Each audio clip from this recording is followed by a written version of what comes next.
हर दिन ठाकुर जी से ये प्रार्थना कहनी चाहिए, इतना तो कहना स्वामी जब प्राण तन से निकले,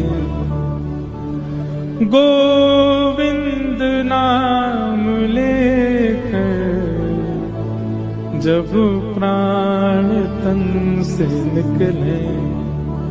हे नाथ, मेरे जब प्राण निकल रहे हो तब मुख से अपने आप गोविंद शब्द का उच्चारण हो जाए, और आप मेरे सामने खड़े हो। कैसे खड़े हो? पीतांबरी कसी हो, मुखड़े पे कुछ हंसी हो, छवि मन में ये बसी हो, जब प्राण तन से निकले।